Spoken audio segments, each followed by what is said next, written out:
What's going on, everyone? My name is Tenebris and welcome back to Generation Zero. In GZ, we currently have a pretty slick selection of guns. With 16 guns to choose from, there is a solid variety from the lightweight Mauler PP to the heavy-hitting PVG-90. But one thing I know is pretty unanimous amongst us players is that more guns is only a good thing. So I've done some research here and found 10 guns that would fit perfectly into GZ. They would create a ton of variety for us to choose from and would give us more aesthetic options, and on top of that would give the opportunity to vary up our loadouts from the current standard meta. All of these guns are considered based on the factors of when they were designed and used by Sweden to make sure we are keeping to that 1980s feel we all love GZ for. Though a few pushed their way into 1990, I feel that for the sake of relieving the limitations in place, 1 year's difference wasn't too much, especially considering the game is set late into 1989. Of course, though, this is all speculation on what we could see in the future, so who really knows what might come next? As always, if you dig the ideas I'm putting out here, hit that thumbs up button to show some support. And if you have any thoughts on these options along the way, post them up in the comment section below. So one thing that's pretty commonly and popularly agreed upon is that bullpipe rifles are mega cool. And usually when you think of a popular bullpup rifle, you'll think of either the French-made FAMAS or the Austrian-made Steyr AUG. But a little known fact was that Sweden was actually prototyping a bullpup of their own in the 1980s. This was called the Interdynamics MKR. It was a very novel concept of a bullpup with the magazine fitting straight into the stock of the rifle. Most of these guns are chambered for a variety of rounds, but I've figured the closest related munition that we have in GZ for simplicity's sake, so this gun could be set for the 5.56 rounds. This unique design would be really neat to see in a game, and GZ is the perfect setting for this gun. Though in real life it never got out of the prototyping phase as far as I'm aware, maybe in GZ they could have taken it out of the prototyping in secret alongside the development of the Phoenix program. It would be really cool to have a bullpup in GZ, and this feels like it could be the best bet for a bullpup that would make a ton of sense in the game. Now next up, we can all agree that it would be really nice to have a gun in the middle ground of the PVG and the Alkstad-Serie.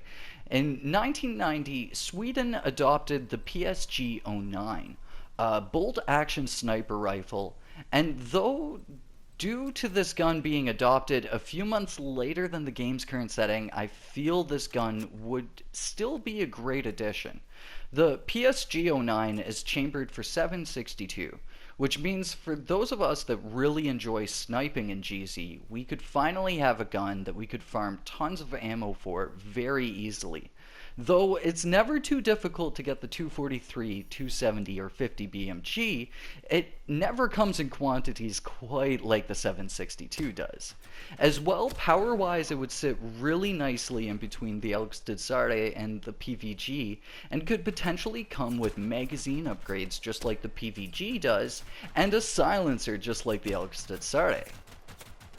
But this is something that I'm actually really curious about, so tell me, do you care about guns in GZ being set to the accurate time period?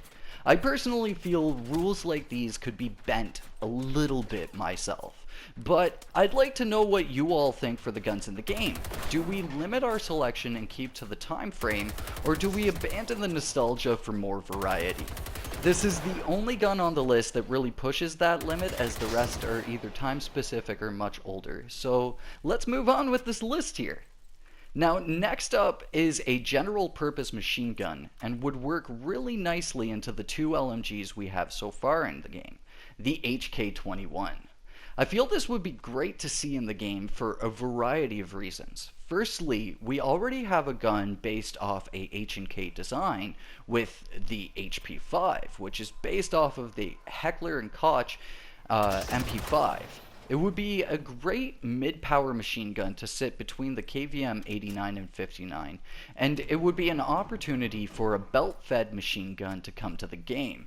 As a belt-fed gun, it could have a really crazy ammo count and would really let us go full Rambo mode on the machines. As a general purpose machine gun, too, it could potentially be more accurate than the KVM 59, which is a medium machine gun, but less accurate than the 89, as that is a light machine gun. Now, next up, let's talk about a handgun that I've always thought would be a really great addition, the Sig Sauer P226.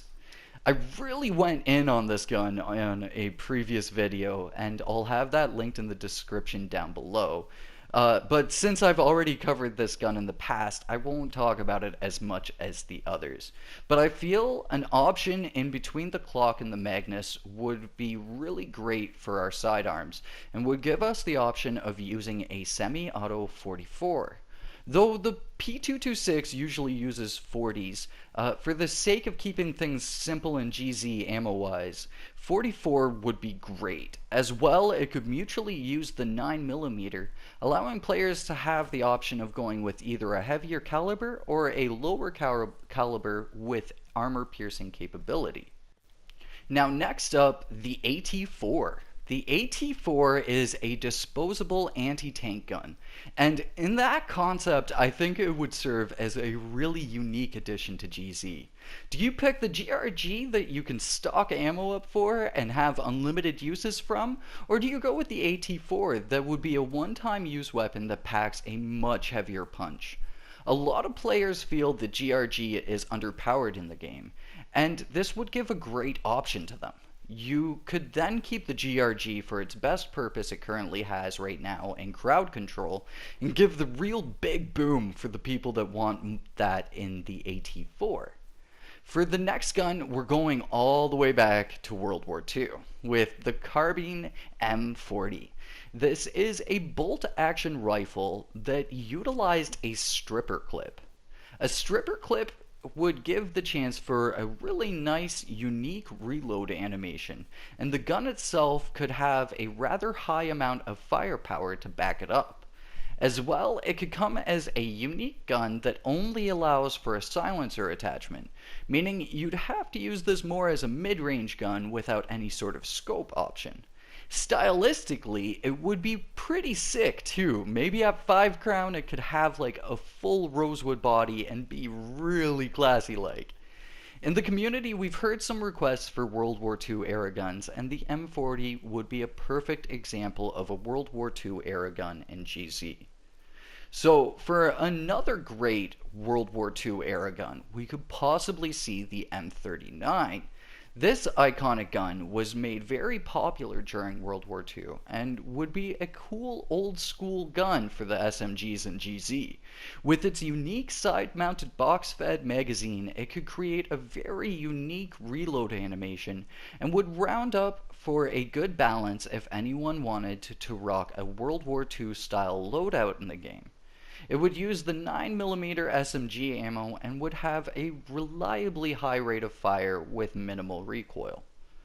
Now next up is kind of more of a general concept for GZ, but is a great example.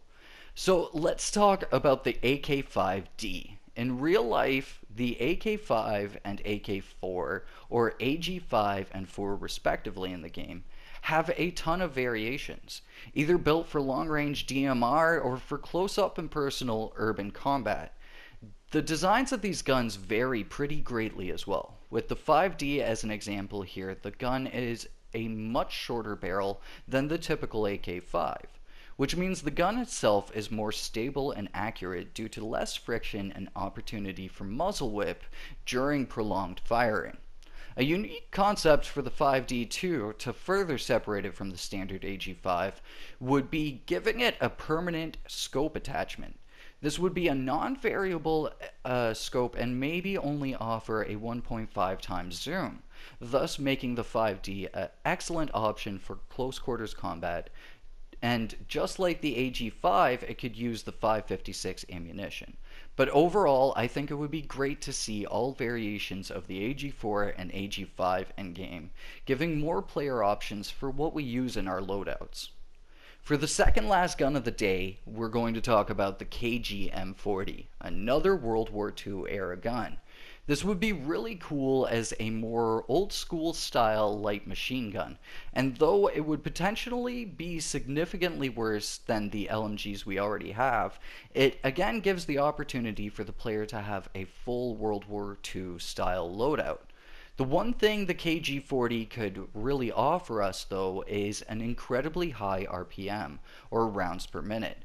And though in real life it has a rather limited magazine, in game I think we could maybe get some better options in hypothetical extended mags. Ammunition wise, I think this creates a cool opportunity to add a new type of ammo to the game as well, one that's actually specific to Sweden. The 6.5 by 55 Swedish round, my bad.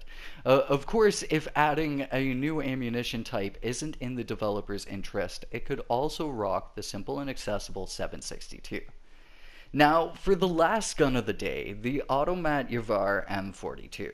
Again, a widely used World War II gun. This would essentially be a semi-automatic option for the previously mentioned carbine M40, and maybe the difference could be in firepower, the M40 being the stronger of the two. But seeing as the M42 is semi-auto, it would have a far higher RPM and would lose that fancy stripper clip reload animation, as the ammunition is fed through your typical magazine. But on top of that, the M42 could then offer more attachments for it. An extended mag, an addition of scopes, the suppressor, and the barrel extension. I think this again would look really, really classy in the 5 crown variant, and overall would round off World War II era guns in a great way. So let me know, what do you think of these guns? Do you think that they would add some good variety, or do you think GZ is pretty good where it's at with its current 16 guns? Are you about these World War II era guns, or would you like to see instead more guns from American standards or anywhere else in the world? As always, let me know your thoughts and feels in the comments down below. The next update is just a few days away, folks, so if you haven't yet, make sure that you're subscribed so that you can know all you need to know about the next update and what happens with it right here. Cheers, folks, thank you for watching, and I'll catch y'all in the next one.